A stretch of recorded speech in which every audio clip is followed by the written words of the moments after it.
यहां से आरंभ किया माता कुंती ने, इस नाम से। सब भक्तों को प्राणाधिक प्रिय ये नाम है। कृष्णाय वासुदेवाय देवकी नंदनाय च नंद गोप कुमाराय गोविंदाय नमो नमः। इसलिए मैंने कहा सब भक्तों को प्राणाधिक प्रिय है ये नाम, कृष्ण कृष्ण कृष्ण। कृष्ण जिनका नाम है, गोकुल जिनका धाम है, ऐसे करुणा धाम को बारंबार प्रणाम है, बारंबार प्रणाम है। नमः पंकजनाभाय नमः पंकजमालिने नमः पंकजनेत्राय नमस्ते पंकजांघ्रये। बड़ी अद्भुत बड़ी सुंदर स्तुति माता कुंती कर रही हैं। बार बार अनेक अनेक भावों से, जैसे भगवान की बैजंती माला बनती है ना, 5 पुष्पों से मिलाकर भगवान की बैजंती माला बनती है, ऐसे इस स्तुति में माता ने अनेक अनेक भावों से भगवान को प्रणाम किया है। स्तुति का वस्तुतः अर्थ भी यही है। और एक और बात मैं आपको बताऊं, एक बार मुझसे ऐसे किसी ने पूछा था, कहा शायद दिल्ली की घटना है, किसी ने मुझसे पूछा, बोले कि ये आपके भगवान को, यही शब्द थे उसके, बोले ये आपके भगवान को अपनी स्तुति सुनना इतना अच्छा क्यों लगता है? उनको अपनी प्रशंसा सुनना इतना अच्छा क्यों लगता है? मैंने मन में विचार किया, मैंने कहा प्रभु कैसे कैसे खिलौने बनाए हैं आपने, देखो जीव की कैसी कैसी दुर्बुद्धि भी हो सकती है। मैंने कहा हमारी पहली बात तो जीव जो स्तुति करता है वो अपूर्ण है, कोई भी कभी पूर्ण रूप से भगवान की स्तुति कर ही नहीं सकता, वो अपूर्ण है। और दूसरी बात, जीव की स्तुति से ना तो भगवान की भगवत्ता बढ़ती है, न करने से घटती है। जो अन्य देवी देवता है ना, देखो उनकी पूजा करने से तो उनकी शक्ति की वृद्धि होती है। जब आप यज्ञ करते हो, जब आप देवता के निमित्त मंत्रोच्चारण करते हुए आहुति डालते हो यज्ञ की अग्नि में, तो देवता की शक्ति बढ़ती है। पर भगवान के साथ ऐसा नहीं है, वो तो अच्युत हैं, वो तो अपने निजानंद में सदा मग्न है, उनकी कोई स्तुति करे न करे। तो मैंने कहा भैया भगवान की स्तुति करने से करने वाले के मन का विकार दूर होता है। श्री कृष्ण को श्रृंगार की आवश्यकता नहीं है, श्री कृष्ण का श्रृंगार करने वाले के मन का विकार दूर होता है। प्रभु को जो सजाता है उसके मन का श्रृंगार होता है। श्री कृष्ण की जो स्तुति करता है उसका अंतःकरण शुद्ध होता है, उसका अंतःकरण शुद्ध होता है। स्तुति करने से, भगवान की स्तुति करने से, भगवान को बार बार प्रणाम करने से जीव के अहंकार का नाश होता है। जिस अहंकार के कारण, जिस अभिमान के कारण जीव जन्म जन्म से संस्कृति में पड़ा है, मैं करने वाला हूं, मैंने कर्म किया, यही विचार, यही भाव तो जीव को भवबंधन में डालता है ना। कल मैंने इसीलिए आपसे कहा था, आपको याद दिलाऊं, मैंने कहा मैं बड़े मनोयोग पूर्वक ये बात कह रहा हूं, श्री कृष्ण को भाव से प्रणाम करने वाले का भवबंधन नष्ट होता है। क्यों होता है, कैसे होता है? क्योंकि जब कोई जीव भगवान को प्रणाम करता है, श्री कृष्ण उसके अभिमान का हरण कर लेते हैं। दर्पहारी है भगवान, दया करते हैं जीव पर, उसके उस दुर्गुण का नाश करते हैं जिस दुर्गुण के कारण जीव अनंत काल से भव बंधन में पड़ा है, भांति भांति के दुख पाता है, उसी दुर्गुण का नाश करते हैं। अरे कोई उत्तम वैद्य भी हो ना, कोई उत्तम वैद्य भी हो तो वो चाहता है कि इस रोगी का रोग समूल नष्ट हो जाए, इसको पुनः दोबारा से ये कष्ट ना उठाना पड़े। अगर कोई अच्छा वैद्य होगा, सच्चा वैद्य होगा ना, तो वो चाहेगा कि भाई इसको ऐसी औषधि दूं कि इसका रोग जो है वो समूल नष्ट हो जाए। फिर भगवान के पास जब कोई जाता है और विनय और भक्ति के साथ जब प्रभु को कोई प्रणाम करता है, फिर भगवान जीव पर दया करते हैं, कृपा करते हैं, विचार करते हैं कि भाई कुछ ऐसा करो जिससे इसका रोग समूल नष्ट हो जाए। और सारे रोगों का मूल क्या है? जो जीव का कर्तापन का अभिमान है, वही तो सारे रोगों का मूल है। भगवान उस अभिमान को नष्ट करते हैं। और जैसे जीव का अभिमान नष्ट होता है, ऐसे जीव आत्म निवेदन करता है, थोड़ी देर पहले मैंने आपको कहा, उसके जीवन में सुख आनंद की वर्षा हो जाती है। इसीलिए कल आपसे मैंने कहा था भाई, मैंने कोई भाव भावना में बहकर नहीं कह दी ये बात। श्री कृष्ण को एक प्रणाम करने वाले का भवबंधन नष्ट होता है, अवश्य होता है, अवश्य होता है। यही श्री कृष्ण को किए प्रणाम की महिमा है, यही श्री कृष्ण की स्तुति की महिमा है। भगवान की स्तुति करने से अपने मन का विकार दूर होता है। भगवान की स्तुति करने से अपना अंतःकरण शुद्ध होता है। काम क्रोध आदि विकार नष्ट होते हैं बार बार भगवत स्तुति करने से। भगवान को तो भाई पता नहीं क्या सुख मिलता होगा कि नहीं, जीव भगवान को क्या सुख देगा। हम जब श्री जी की सेवा करते हैं, क्या हमारी सेवा से श्री जी को सुख मिलता होगा? हमें सेवा का अधिकार देकर श्री जी ने हमारे सुख का विधान किया है। यदि नहीं लगे होते सेवा में तो कहीं यहां वहां भटक रहे होते ना। समय, शक्ति, साधन कहीं ना कहीं उसका अपव्यय ही तो हो रहा होता, कहीं ना कहीं उसका दुरुपयोग ही तो करते। क्या करते? कितनी कृपा की गुरुजनों ने, आचार्यों ने, हाथ पकड़कर हमको श्री जी की सेवा में लाकर खड़ा किया। हमारे सुख का विधान है ये। तो अनेक अनेक भावों से माता कुंती प्रणाम कर रही है। नमः पंकज नाभाय, नमः पंकज मालिने, नमः पंकज नेत्राय, नमस्ते पंकजांघ्रे। फिर जिनकी नाभि कमल से ब्रह्मा उत्पन्न हुए, जो कमलों की माला धारण करते हैं, जिनके नेत्र कमल के समान हैं, जिनका एक नाम कमल नयन है, जिनके चरण कमलों में कमल का चिन्ह बना है, ऐसे हे गोविंद, हे श्री कृष्ण, मैं आपको बार बार प्रणाम करती हूं। यहां माता कुंती ने बार बार पंकज शब्द का, पंकज अर्थात कमल, कमल का एक नाम कंज भी है, कम सुखम जायते। कमल का एक नाम कंज भी है ना, कंज कहते कम सुखम जायते। आप देखो कमल के फूल को देखकर भी मन को अच्छा लगता है ना। और कमल प्रतीक है किसका? निर्लिप्तता का। पंख से उत्पन्न हुआ है, पंकज है वो, पंकेन जायते, पंख से उत्पन्न हुआ है वो, कीचड़ से। लेकिन कीचड़ से उत्पन्न होने पर भी वो कीचड़ में लिप्त नहीं, वो निर्लिप्त है। कमल निर्लिप्तता का प्रतीक है, कमल प्रेम का प्रतीक है। जिस हृदय में प्रेम उत्पन्न होता है, ये शरीर क्या है?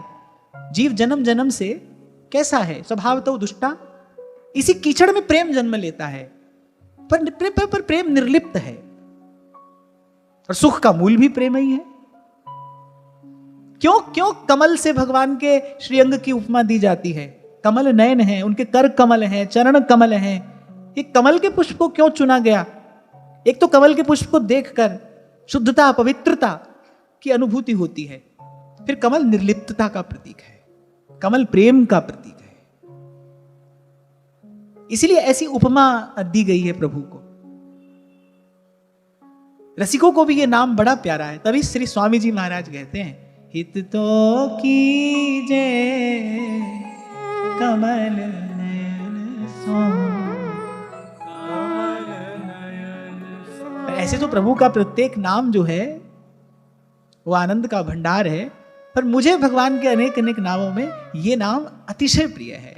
हित तो कीजे कमल नयन सो, कमल नयन सो, कमल नयन सो। जिनकी नाभि कमल से ब्रह्मा उत्पन्न हुए, माने जिनकी नाभि भी कमल सी है। कमल पुष्पों की माला प्रभु धारण करते हैं। और कहीं कहीं पर तो आपको देखने को मिलेगा कमल के ही आसन पर भगवान विराजमान है। वृंदावन के रसिकों की भाव भावना के अनुसार भी वो जो प्रिया प्रीतम की निभृत निकुंज की अवस्थिति है, वो किसी दिव्य कमल पुष्प पर ही है। उस कमल पुष्प की कर्णिका पर ही प्रियालाल का ये नित्य विहार हो रहा है। कमल प्रेम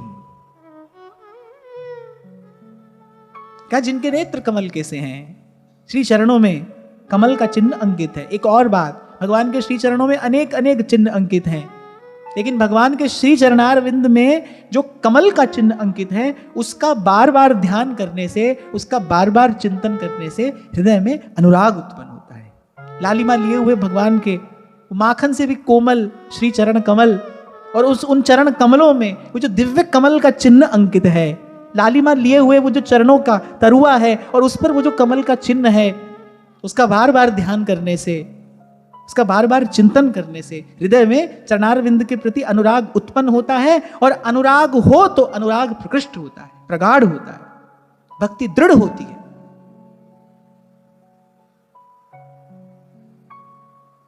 तो इस प्रकार अनेक अनेक विधि माता प्रणाम करती हैं। फिर आगे कहती हैं, यथा ऋषिकेश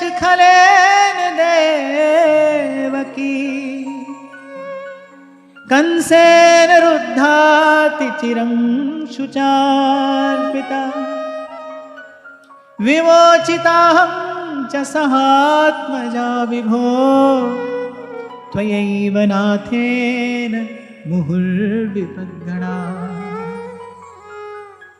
और वो ध्यान से सुनना, हर एक श्लोक में माता ने भगवान को अलग संबोधन दिया। यहां माता कुंती भगवान को ऋषिकेश कह रही है। ऋषिकेश का अर्थ होता है इंद्रियों का स्वामी। और जैसा मैं आपको कई बार ये बात कहता हूं ना कि ये जो आचार्यों की दिव्य वाणी है, इसका एक अभिधा अर्थ होता है, माने जो शब्द का अर्थ है। फिर उसका एक और गहन अर्थ है जिसको लक्षणा कहते हैं। फिर एक और अर्थ है जिसको व्यंजना कहा जाता है।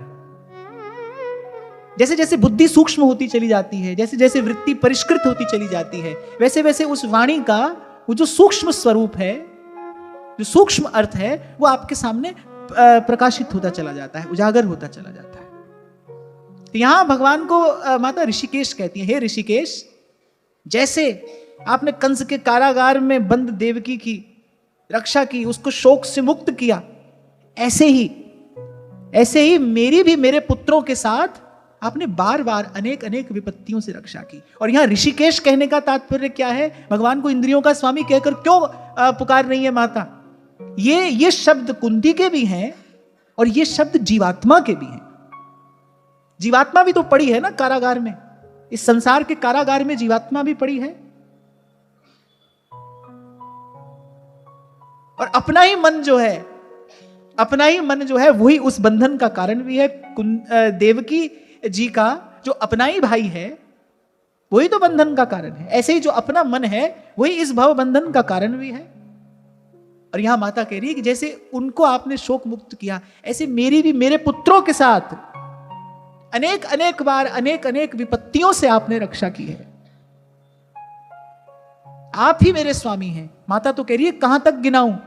विशान महाग्ने पुरुषादर्शनाद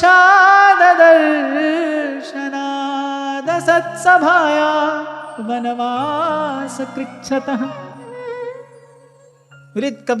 कभी उस लाक्षागृह की अग्नि से अनेक अनेक राक्षसों की दृष्टि से, और याद आ गई माता को वो द्यूत सभा। माता के नेत्र सजल हो गए, गात कांपने लगा जब उस द्यूत सभा का स्मरण हो आया। कैसी स्थिति हो गई थी, कैसी स्थिति हो गई थी। दासवत मेरे पुत्र बैठे थे, इनकी सारी संपत्ति, इनका सारा वैभव, इनका सारा पराक्रम बिक चुका था। मेरे पुत्र तो दास हो गए थे, इनका सारा ऐश्वर्य नष्ट हो गया था। क्या नहीं हुआ था उस दिन मेरे साथ, मेरे पुत्रों के साथ। कितना अपमान मेरी पुत्र वधू का हुआ। माता को उस दिन का स्मरण आया। उस असत सभा में किसने हमारी रक्षा की? बोले आप आए।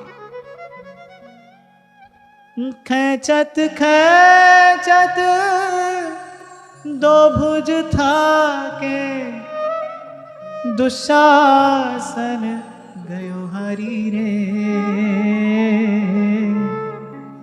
चीर बढ़ायो मुरारी, चीर बढ़ायो मुरारी रे। होन न दीनी उघार। माता कह रही कहां तक गिनाऊं? कब कब किस किस विपत्ति में सदा आप ही तो हमारे रक्षक बने रहे। आपने ही तो सदा हमारी सहायता की। माता स्मरण कर रही, आप न होते तो क्या होता, हमारा होता क्या? हम तो अनाथ थे, हमारे नाथ तो आप हैं, हमारे स्वामी तो आप हैं। और फिर अभी अभी अश्वत्थामा के इस ब्रह्मास्त्र से अभी आपने ही तो हमारी रक्षा की है। फिर इस कुंती स्तुति का जो प्राण स्वरूप जो श्लोक है वो यहां पर प्रकट होता है। विपदः सन्तु नः शश्वत् तत्र तत्र जगद्गुरो भवतो दर्शनं यस्याद् पुनर्भव दर्शनम्।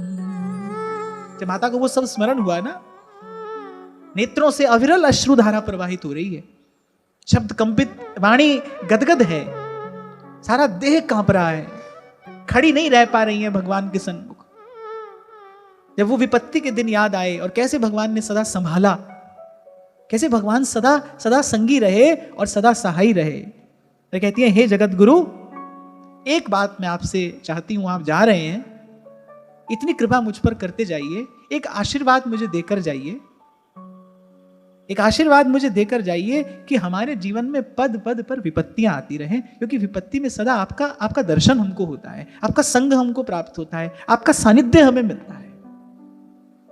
एक बार तो भगवान भी चौंक गए, बोले, अरे माता क्या मांग रही हो मुझसे बुआ, तुम जानती हो मैं भक्त वांछा कल्प तरु हूं, मेरे सन्मुख किया गया संकल्प कभी व्यर्थ नहीं जाता, मैं भक्त वांछा कल्प तरु हूं, कि क्या मांग रही हो मुझसे। माता ने कहा, मैं बहुत विचार करके मांग रही हूं।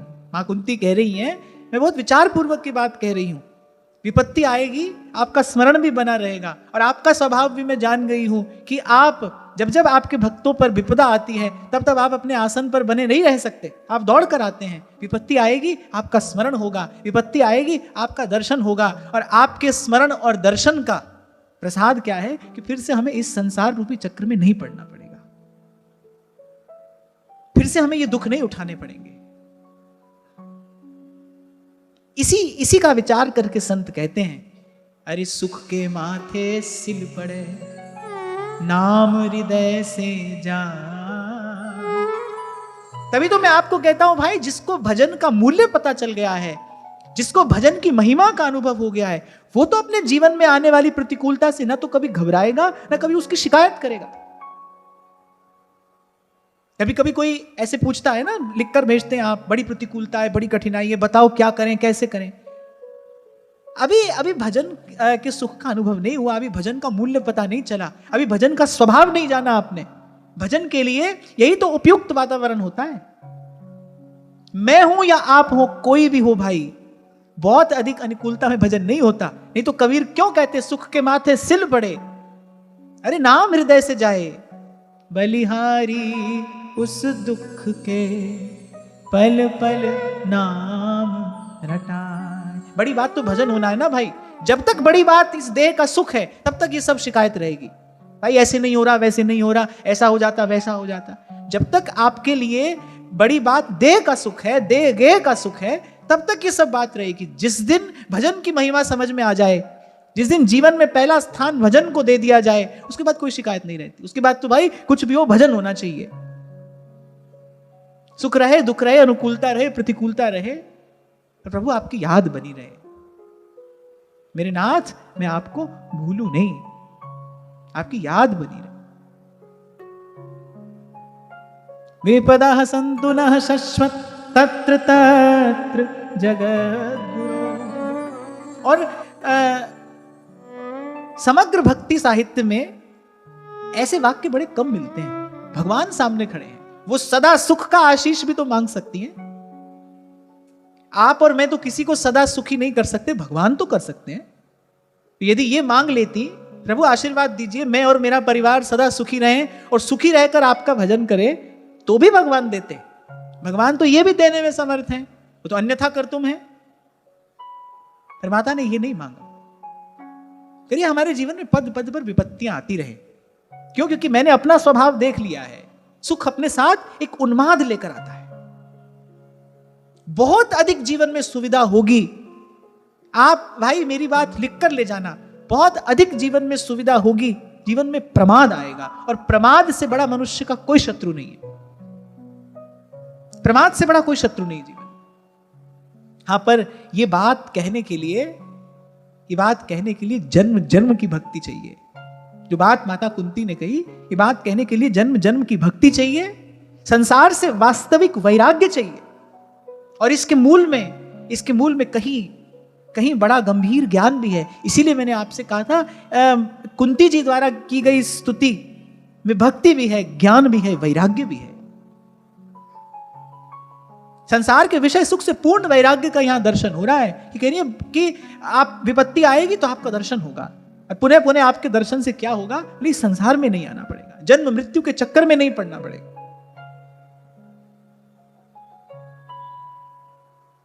अन्यथा एक अगला श्लोक और महत्वपूर्ण है। जन्मैश्वर्य श्रुत श्रीभिरेधमान मदः पुमान नैवार्हत्य विधातुं वै त्वाम किंचन गोचर।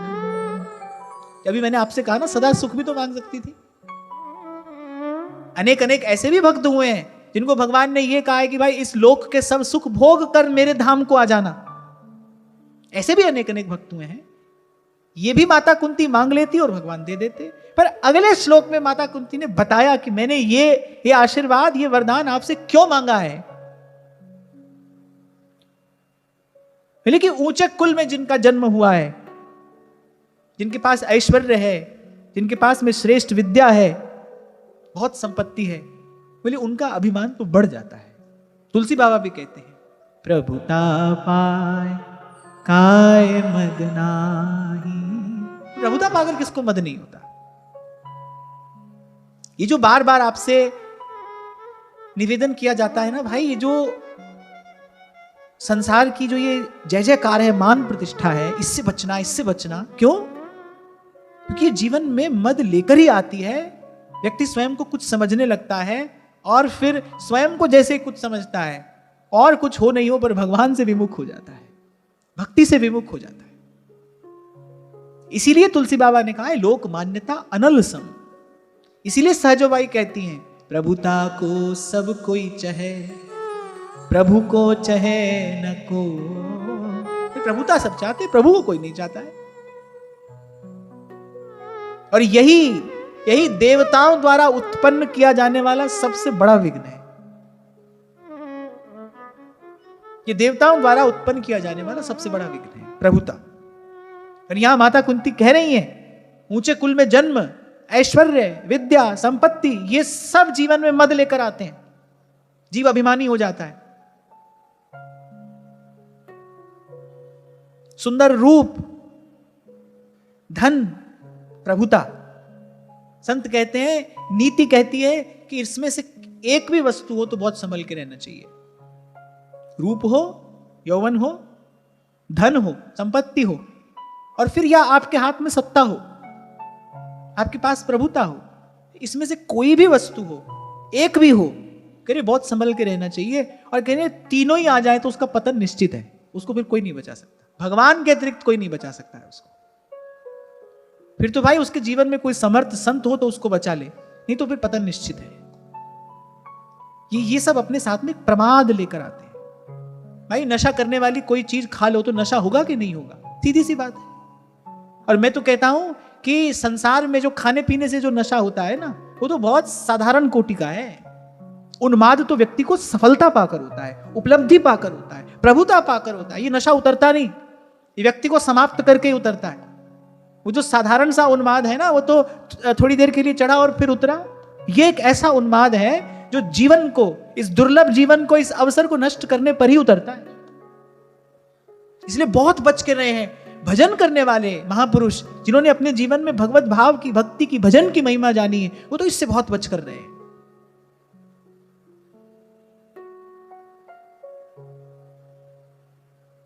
बड़ी सुंदर बात आगे कही और बोले जिसका जो मदांध हो रहा है, अरे बोले वो तो आपका नाम भी नहीं ले सकता। और माता कह रही है इतना तो मैं भी जान गई हूं, त्वाम अकिंचन गोचरम। बोले आप तो उन लोगों को दर्शन देते हैं जो अकिंचन है। द्वादश स्कंद में भगवान स्वयं माता रुक्मिणी से बात कह रहे हैं, द्वारिकाधीश कह रहे हैं, बोले हम भी निष्किंचन है और निष्किंचन ही हमको प्रिय भी है, वही हमको प्यारे भी है। वहां तुलसी बाबा यही बात तो कह रहे, ये दरबार, प्रभु का जो दरबार है, बोले इसमें तो दीन का आदर है, दीन को आदर, रीति सदा चली आई। हित ध्रुव निरखत नेक नहीं, वैभवता की ओर, और रंच प्रेम में अपन पो हारत नवल किशोर। अरे आप तो अकिंचनों को दिखाई देते हैं, आप तो अकिंचनों को दर्शन देते हैं। विचार करी कहा होगा किसी ने, मिटा अपनी हस्ती को, घर कुछ मर्तबा चाहे, अरे दाना खाक में मिलके गुले गुलजार होता है। और भाई यहां तक आ जाने के बाद मुझे तो इतनी सी बात समझ में आई, ये थोड़ी सी बात समझ में आई कि यहां बन जाना बड़ा आसान है भाई। अपने आप को मिटाना बड़ा कठिन है। ये तो बहुत बड़ा युद्ध है, व्यक्ति को पल पल लड़ना पड़ता है। ये युद्ध तो व्यक्ति को पल पल लड़ना पड़ता है। यहां अपने आप को मिटा देना बड़ा कठिन है। जीव का अभिमान नष्ट नहीं होता। इसलिए तो उस दिन आपको कह रहा था, मैं आपको विनोद नहीं कर रहा था, इसलिए तो बार बार, मैं तो दिन में कितनी बार आते जाते इनको प्रणाम भी करता रहता हूं, इनके सामने उठक बैठक भी लगा लेता हूं, क्योंकि ये बात समझ में आ गई है, जे ही राखे रघुवीर ते उबरे ते ही कान। किसी भी काल में, किसी भी समय, किसी भी सामर्थ्य से, किसी भी साधन से कोई इन तक नहीं जा सकता भाई, कोई नहीं जा सकता। ये कृपा करके किसी को अपना लें, किसी को स्वीकार कर लें तो बात दूसरी है।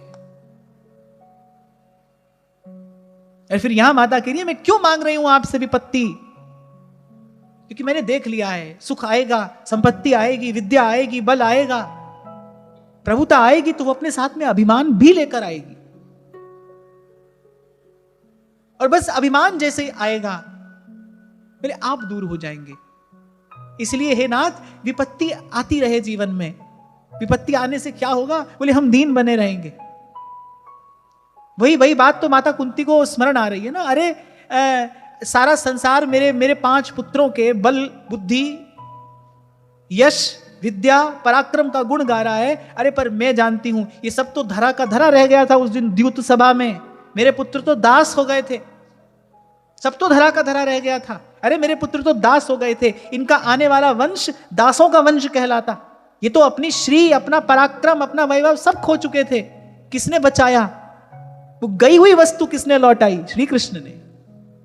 माता कुंती कह रही है, नाथ मैं भूली नहीं, वो द्यूत सभा का दिन मैं भूलती नहीं हूं। अरे ये तो लाक्षागृह में जल गए होते, हम सब स्वाह हो गए होते यदि आप नहीं होते। अनेक अनेक राक्षस, अरे कब का हमें अपना आहार बना चुके होते, आप नहीं होते। उस दिन द्यूत सभा में हमारी गई हुई संपत्ति, हमारी श्री, हमारे हाथ से तो सब चला गया था। आप नहीं होते तो आज हम यहां नहीं होते। जब विपत्ति आती है ना, तो प्रभु जीव दीन बना रहता है, उसका मस्तक झुका रहता है। क्योंकि मैं आज आते हुए इसी बात का विचार कर रहा था। मैंने कहा यदि श्री कुंती जी ये मांगती कि सदा सुखी रहें और आपका भजन करें, ये भी भगवान दे देते। पर उन्होंने ये नहीं मांगा। क्यों नहीं मांगा कि सदा सुखी रहें और आपका भजन करें? क्यों? क्योंकि सुख उन्माद लाता है। उन्माद आपसे विमुख कर देता है, आपसे जीव विमुख हो जाता है, आपसे दूर हो जाता है। इसलिए मैंने कहा कि भाई जब भजन की महिमा समझ में आएगी, जिस दिन आपको भजन के सुख आनंद का अनुभव होगा ना, जिस दिन आपको उस भजन भाव के आनंद की अनुभूति होगी, उस दिन आपको समझ में आएगा भाई जो सुख दुख लगे रहे देह सु, इसमें हमको बुद्धि नहीं लगानी है। प्रभु की याद बनी रहे, प्रभु का स्मरण बना रहे। इसीलिए अपने जीवन के अंतिम दिनों में श्री स्वामी रामसुखदास जी महाराज बस यही बात कहते भी थे और कहलाते भी थे कि मेरे नाथ, इसमें आपको भूलू नहीं, आप ना भूल जाएं। ध्रुवदास जी यही तो कह रहे हैं, तुम जिन देहु विसार और मोको कहूं। क्योंकि प्रभु यदि आप ही भूल गए, यदि जीव ने आपको ही विसार दिया, उसको फिर कहां ठौर है? फिर तो पुनरपि जन्मम और पुनरपि मरणम, फिर तो जननी का गर्भ तैयार है और पुनरपि जननी जठरे शयनम। इसलिए मैं बहुत विचार पूर्वक आपसे कह रही हूं, हे जगत गुरु, हे सर्व समर्थ, मुझ पर कृपा करिए। और यही जा रहे हैं तो फिर ये आशीर्वाद देकर जाइए। हम विपत्तियों से मुक्त नहीं होना चाहते, हमें ऐसा सुख नहीं चाहिए। लिखने वाला एक गीत की एक पंक्ति है, बड़ी अच्छी है। वो कह रहा है कि ना हो तुम जिसमें शामिल, वो नजारा हम नहीं लेंगे। हमको ऐसी बाहर नहीं चाहिए, हमको ऐसा सुख, ऐसा आनंद नहीं चाहिए, इसमें आप ही नहीं हो। सुख हो दुख हो पर आप हो प्रभु, आपके चरण कमलों का स्मरण हो, आपका भजन। आज की वार्ता यही श्री जी के चरणों में निवेदन करते हैं, आगे की चर्चा कल करेंगे। महाराज श्री के चरणों में प्रणाम। आप सबके हृदय स्थित प्रभु को, भाव प्रभु को